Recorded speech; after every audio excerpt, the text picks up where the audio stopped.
नमस्कार साथियों, क्लास 12 के पॉलिटिकल साइंस की कक्षा में आपका स्वागत है। हम लोग पढ़ रहे हैं समकालीन विश्व राजनीति और समकालीन विश्व राजनीति का यह 8वां चैप्टर है, पर्यावरण और प्राकृतिक संसाधन। इस पर एक वीडियो पहले भी बनाया जा चुका है। यह दूसरा और अंतिम भाग है। तो भाग 2 में हम लोग शेष बचे टॉपिक की चर्चा करते हैं। हमारा टॉपिक है पर्यावरण आंदोलन एक या अनेक। तो पर्यावरण आंदोलन पूरे विश्व में अलग अलग कोनों में अलग अलग मामले को लेकर चलाया जा रहा है, लेकिन उनकी प्रकृति को अगर हम लोग ध्यान से देखेंगे तो उनकी प्रकृति, उनका डिमांड, उनका नेचर में हमें साम्यता नज़र आएगी। तो देखते हैं हम लोग आज संपूर्ण विश्व में पर्यावरण आंदोलन सबसे अधिक जीवंत, विविधतापूर्ण और ताकतवर सामाजिक आंदोलनों में गिनने जाते हैं। अर्थात पर्यावरण आंदोलन ऐसे नहीं हैं कि केवल सत्ता बदलने के लिए या जिंदाबाद या मुर्दाबाद को लेकर के नहीं होता है। यह आंदोलन मानवता के कल्याण के लिए और एक सिस्टेमैटिक ढंग से, लोकतांत्रिक ढंग से दुनिया के अलग अलग देशों में चलाया जाता है। जैसे कि दक्षिणी देशों जैसे मैक्सिको, मलेशिया, ब्राज़ील, चिले, इंडोनेशिया, भारत और अफ्रीका के वन आंदोलनों पर इन आंदोलनों का बहुत बड़ा दबाव है। और चलिए हम लोग इन आंदोलनों को अलग अलग टॉपिक वाइज पढ़ते हैं। तो पहला आंदोलन पढ़ते हैं खनिज उद्योग का विरोध।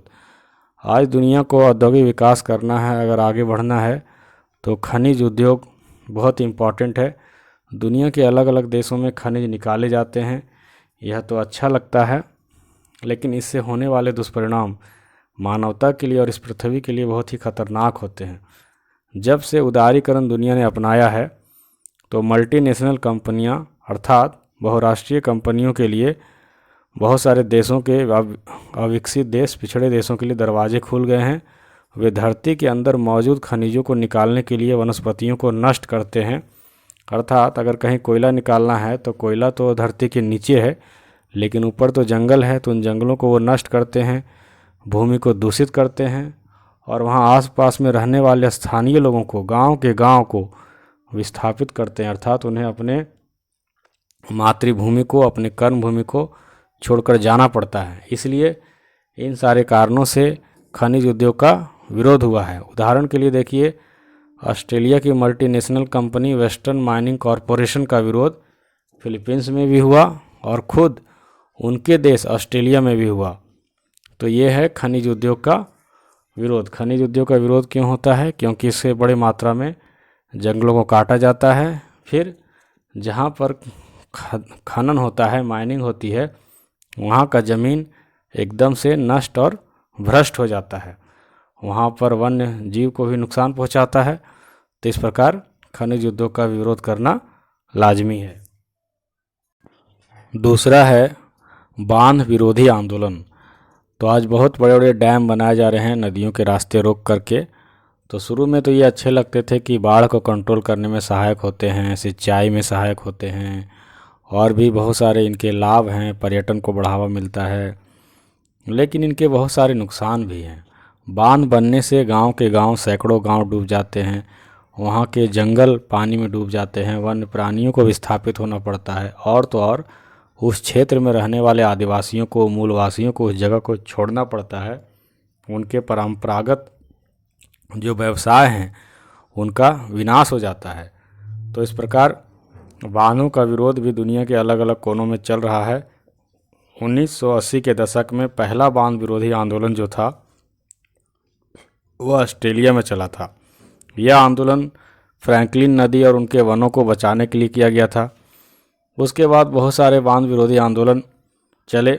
जहाँ जहाँ पर भी बांध बनाए जा रहे हैं वहाँ के पर्यावरणविद या वहाँ के जो सामाजिक कार्यकर्ता हैं उनका विरोध करते हैं।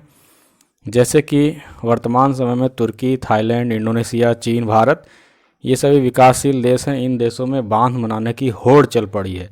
सभी अधिक से अधिक बांध बना लेना चाहते हैं। तो इन बांधों से बिजली मिलती है, उद्योग धंधे फलते फूलते हैं, लेकिन साथ ही साथ इनका जो है ब्लैक साइड ये है, इनका स्याह पक्ष ये है कि स्थानीय लोगों को विस्थापित होना पड़ता है, वन्य जीवों का विनाश होता है। इसलिए बांध का विरोध हो रहा है। भारत में भी नर्मदा आंदोलन प्रमुख बांध विरोधी आंदोलन और नदी हितैषी आंदोलन है।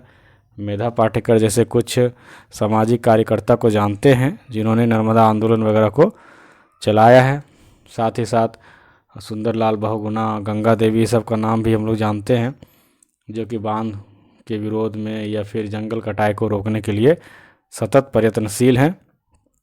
फिर हम लोग आगे देखते हैं संसाधनों की भू राजनीति। भू राजनीति जियो पॉलिटिक्स, और हमारा जो पॉलिटिक्स है वो ज्योग्राफी से जुड़ जाता है। किस प्रकार जुड़ता है देखिए, कहता है कि किसे कब क्या और कहाँ हासिल होता है।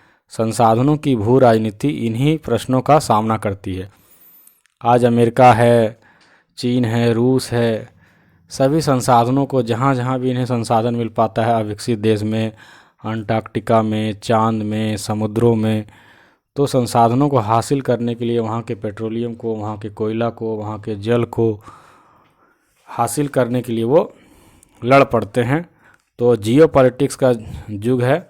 यूरोपीय शक्तियों के विश्वव्यापी प्रसार का मुख्य साधन और मकसद संसाधन रहे। यूरोप जो इतना फला फूला, इसका कारण है कि 18वीं, 19वीं, 20वीं शताब्दी में इन्होंने एशिया और अफ्रीका के अविकसित देशों पर कब्जा किया और वहाँ के संसाधनों पर अपना हक जमाया। उन्होंने समुद्री जलपोतों का, समुद्री जहाज़ों का खूब निर्माण किया, उसके आधार पर बिजनेस किया। लेकिन इस समुद्री जहाज़ों को बनाने के लिए बहुत संख्या में पेड़ काटे गए और ये सारे पेड़ अविकसित देशों के थे। प्रथम एवं द्वितीय विश्व युद्ध के समय तेल की निर्बाध मतलब अनइंटरप्टेड सप्लाई को बहुत अच्छा से इसका महत्व समझा गया कि अगर तेलों का सप्लाई नहीं होगा तो फिर विकास रुक जाएगा। शीत युद्ध जब कोल्ड वार चला 1945 से लेकर सोवियत संघ के विघटन के बीच में, तो शीत युद्ध के समय उत्तरी गोलार्ध के देश, जिन्हें कि विकसित देश कहते हैं, संसाधनों की आपूर्ति के लिए कई प्रकार के कदम उठाया। जैसे समुद्री मार्ग, जिधर से तेल आते जाते हैं, उन रास्तों में इन लोगों ने सेना की तैनाती की। और संसाधन उत्पादक देश, जहाँ जहाँ पर संसाधन मिल सकते थे, इन देशों में उन्होंने मनपसंद सरकार की बहाली की, अपने हित साधक अंतर्राष्ट्रीय समझौतों का समर्थन किया। आज भी भारत जैसे देश जो हैं, विकासशील देश हैं, बहुत सारे समझौतों पर हस्ताक्षर नहीं करता है। कारण है कि इन जो समझौते हैं, अंतर्राष्ट्रीय जो ट्रीटी हैं, जो प्रोटोकॉल हैं, ये बड़े देशों का, विकसित देशों का ही हित साधन करते हैं, उन लोगों का ही सपोर्ट करते हैं। खाड़ी देश अर्थात सऊदी अरब के आसपास के देश और दक्षिण एशियाई देशों पर ये कब्जा करने के लिए हमेशा प्रयत्नशील रहते हैं। अब है पेट्रोलियम और यूरेनियम की राजनीति। समय में खनिज तेल अर्थात पेट्रोल, डीजल वगैरह, तो खनिज तेल और रेडियोधर्मी खनिज जिसे यूरेनियम, थोरियम, जिसे परमाणु ऊर्जा बनता है, तो ये वैश्विक राजनीति के केंद्र में रहे हैं। अभी का जो पॉलिटिक्स है इसे ऑयल पॉलिटिक्स भी कह सकते हैं, और आने वाले समय में यूरेनियम पॉलिटिक्स भी होगा और हो रहा है, स्टार्ट हो चुका है। तो 20वीं सदी के ज़्यादातर समय में विश्व अर्थव्यवस्था खनिज तेल पर निर्भर रही है, अर्थात पेट्रोल डीजल पर निर्भर रही है। इसके भंडार पर अधिकार के लिए राजनीतिक संघर्ष होता रहा है। रूस और अमेरिका की जो संघर्ष रहा है, एक तरह से इन्हीं खनिजों पर, पेट्रोलियम पर अधिकार करने के लिए रहा है। पेट्रोलियम का इतिहास जो रहा है वो युद्धों का इतिहास रहा है। आपने खाड़ी युद्ध पढ़ा होगा पिछले चैप्टर में, तो खाड़ी युद्ध का कारण भी तेल के कुओं पर कब्जा करना था। तो विश्व के कुल तेल का 1/4 हिस्सा अकेले सऊदी अरब के पास है, इसलिए सऊदी अरब इतना अमीर देश है। यह विश्व का एक बड़ा, सबसे बड़ा कहा जाए, यह तेल उत्पादक है। और खाड़ी देशों की बात करें अगर सऊदी अरब को जोड़ करके, तो सकल तेल उत्पादन का जितना तेल उत्पादन होता है पेट्रोलियम, उसका 30% उपलब्ध कराता है। इराक का स्थान सऊदी अरब के बाद आता है, अर्थात दूसरे नंबर पर आता है। और पूर्व के अध्याय में हम लोगों ने देखा कि जो इराक पर हमले किए थे, या फिर इराक ने 1990 में कुवैत पर हमला किया था, सबके पीछे कहीं ना कहीं पेट्रोलियम छुपा था। तो इस प्रकार पेट्रोलियम जो है वो 20वीं और 21वीं सदी के राजनीति के केंद्र में रहा है। अब तो अगला पॉइंट हम लोग देखते हैं वाटर पॉलिटिक्स, अर्थात जल की राजनीति। एक महापुरुष ने कहा है कि अगर अगला विश्व युद्ध होगा तो वो जल के लिए होगा। तो पानी भी विश्व राजनीति के लिए महत्वपूर्ण संसाधन रहा है। पानी का लड़ाई होने का कारण यह है कि विश्व के कुछ भागों में साफ पानी का अभाव रहा है। पानी का वितरण संसार के सभी भागों में नहीं है। हालांकि हम लोग ज्योग्राफी में पढ़ते हैं कि 1 भाग थल है और 3 भाग जल है, लेकिन ये 3 भाग जो जल हैं वो अधिकांश जल समुद्री जल हैं और वो पीने लायक नहीं है। इसलिए पानी को लेकर के भी मारामारी है। जल संसाधन के मतभेद 21वीं शताब्दी में फसाद की जड़ होंगे, जैसा कि पॉलिटिकल साइंटिस्ट कहते हैं, और पानी को लेकर के हिंसक संघर्ष भी हो सकता है। जल युद्ध की भी आशंका है, यहाँ तक कि 3rd वर्ल्ड वार जो होगा वो पानी को लेकर के होने की संभावना है। पानी को लेकर के लड़ाई क्यों होता है? अब पानी किसी एक देश के पहाड़ से निकलता है, उसका उद्गम स्रोत होता है, वो कई देशों में जाता है। तो जिस देश में पानी का स्रोत होता है वह देश चाहता है कि हम यहाँ पर बांध बना करके सारा पानी को रोक लें गर्मी के दिनों में, जबकि ठंडे के दिनों में या फिर जिस समय पानी का बहुत ज़्यादा अभाव रहता है उस समय वो रोकना चाहते हैं, लेकिन जिस समय पानी ज़्यादा रहता है जैसे बरसात के दिन में वो पानी छोड़ देते हैं। तो लाभ केवल उद्गम स्थान वाले देश लेना चाहते हैं और नुकसान दूर के देशों को मिलता है। जब पानी की ज़रूरत नहीं होती है उनके ऊपर पानी छोड़ दिया जाता है, और जब उन्हें पानी की ज़रूरत होती है तब उनका पानी रोक दिया जाता है। यही जो है वो जल युद्ध का कारण है और वह जो वाटर डिस्प्यूट का कारण है। इसके कुछ उदाहरण देखिए। 1950-60 के दशक में इजराइल, जॉर्डन, सीरिया के बीच में एक संघर्ष हुआ, और यह संघर्ष यारमुख नदी के पानी को लेकर के हुआ। सभी देश अपने तरफ पानी को मोड़ना चाहते हैं। फरात नदी जो तुर्की और इराक के बीच में है, इसको लेकर के तुर्की और इराक में संघर्ष होता रहता है। भारत और पाकिस्तान में सिंधु नदी को लेकर के विवाद होता रहता है। भारत और बांग्लादेश के बीच में भी हम लोग जल विवाद को सुनते हैं। तो लगभग पूरे दुनिया में जल विवाद किसी न किसी रूप में है, और जल विवाद जो है इस 21वीं सदी के राजनीति को डोमिनेट करेगा। हमारा अगला शीर्षक है मूलवासी और उनके अधिकार। मूलवासी को इंग्लिश में इंडिजीनियस पीपल कहेंगे, यहाँ गलती से इंडिजी केवल लिखाया गया है, तो इसे इंडिजीनियस समझिएगा। इंडिजीनियस पीपल और उनके अधिकार। तो मूलवासी किसे कहते हैं? मूलवासी जिसे हम लोग भारत में आदिवासी कहते हैं, जो लंबे समय से किसी देश में रह रहे हैं। तो मूलवासियों की स्थिति आज के समय में काफ़ी ख़राब है। तो मूलवासियों का सवाल जब होता है तो पर्यावरण और संसाधन दोनों पॉलिटिक्स में जोड़ दिए जाते हैं। मूलवासी किसे कहते हैं? यूनाइटेड नेशन ने इसकी परिभाषा देने की कोशिश 1982 में किया। 1982 ईस्वी में संयुक्त राष्ट्र ने कहा कि ऐसे लोगों का वंशज जो बहुत वर्षों से एक देश में रह रहा है और बाहरी लोगों के द्वारा अधीन कर लिए गए। ये बेचारे सीधे साधे थे, लंबे समय तक रहे, कहीं विस्थापित नहीं हुए, और इन्हें आकर के बाहरी लोगों ने अपने अधीन कर लिया, और न केवल इन्हें अधीन किया बल्कि उनके संसाधनों पर भी कब्जा कर लिया। तो ऐसे लोगों को मूलवासी कहते हैं, और मूलवासी की समस्याएं इस सदी में बहुत बेजोड़ है, और इस पर समाधान के लिए संयुक्त राष्ट्र और बहुत सारे NGOs प्रयासरत हैं। इंडिजीनियस पीपल की अगर संख्या की बात करें तो भारत समेत पूरे विश्व में इनकी संख्या 30 करोड़ के लगभग है। देखिए कहाँ कहाँ पर इंडिजीनियस पीपल मूलवासी ज़्यादा है। फिलीपींस के कॉर्डिलेरा में लगभग 20 लाख मूलवासी हैं, जबकि बांग्लादेश के चटगांव पर्वतीय क्षेत्र में 6 लाख मूलवासी हैं, और अमेरिका में, उत्तरी अमेरिका में कहा जाए, केवल अमेरिका में नहीं, 3.5 लाख, और पनामा में 50,000 मूलवासी हैं। विश्व राजनीति में मूलवासियों की आवाज़ जो है वो मुख्य है। इन लोगों का जो मुख्य मांग है वो समानता का हक पाने के लिए। इन लोगों का कहना है कि दुनिया जिस प्रकार से आगे बढ़ी है उस तरह से उन लोगों का विकास नहीं हुआ है, क्योंकि उनके संसाधनों पर दूसरे लोगों ने कब्जा कर लिया है। इनकी मांग है स्वतंत्र पहचान की, कि उन्हें एक अलग आइडेंटिटी मिले। अभी झारखंड में आप लोग देख रहे होंगे कि आदिवासी लोग अपने धर्म को हिंदू धर्म से अलग बताना चाह रहे हैं और सरना कोड की मांग कर रहे हैं।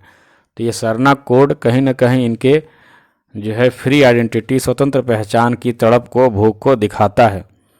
ये भौगोलिक रूप से अलग अलग स्थानों में ज़रूर रहते हैं, जैसे कि हम लोगों ने देखा फिलीपींस में, उत्तरी अमेरिका में, पनामा में, लेकिन इनकी जीवन शैलियों में बहुत समानता है। ये बहुत ही फ्री लाइफ जीते हैं, और हम लोग भले ही आधुनिक और सभ्य कहलाते हैं, लेकिन हम लोगों की तुलना में कई मामलों में इन लोग ज़्यादा सभ्य हैं।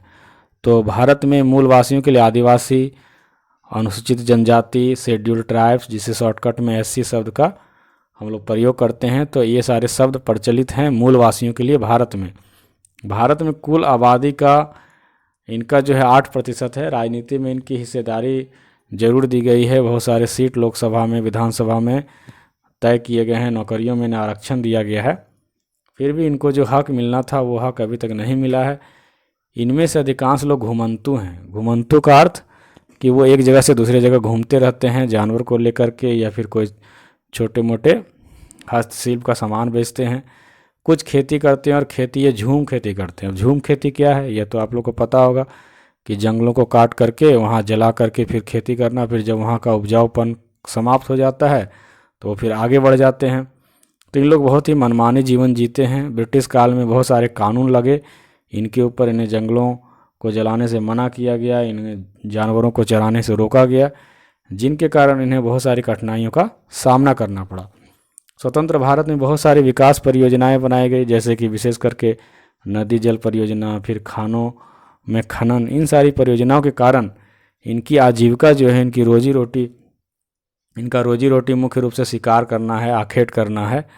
तो इन सारे पर संकट पड़ा और इन्हें विस्थापन भी झेलना पड़ा, अर्थात अपने जगह को छोड़कर दूसरे जगह जाना पड़ा। 70 के दशक में विश्व के विभिन्न भागों के मूलवासी एक दूसरे के संपर्क में आए, क्योंकि मीडिया बढ़ा, संचार बढ़ा, और 1975 में इन लोगों का एक वर्ल्ड वाइड संगठन बना जिसका नाम था world council of indigenous people. संयुक्त राष्ट्र ने इस संगठन को, अर्थात world council of indigenous people को एडवाइजरी काउंसिल, परामर्शदायी संस्था के रूप में, परिषद के रूप में दर्जा दिया। तो इस प्रकार हम लोगों ने पर्यावरण एवं संसाधन चैप्टर में बहुत सारे शीर्षक को देखा, जल की समस्या को देखा, खनिज की समस्या को देखा, मूलवासियों की समस्या को देखा, और इस प्रकार से आपका ये 8वां चैप्टर समाप्त हुआ। यह चैप्टर आपको कैसा लगा आप कमेंट बॉक्स में ज़रूर अपनी प्रतिक्रिया दें, और अगर अच्छा लगे तो अपने मित्रों को, 12th के मित्रों को शेयर करें। जो प्रतियोगिता परीक्षा की तैयारी कर रहे हैं उन लोगों के लिए भी NCERT कवर करना ज़रूरी है, उन्हें भी आप शेयर कर सकते हैं। और मिलते हैं हम लोग इसी तरह के वीडियो में, तब तक के लिए जय हिंद, जय भारत।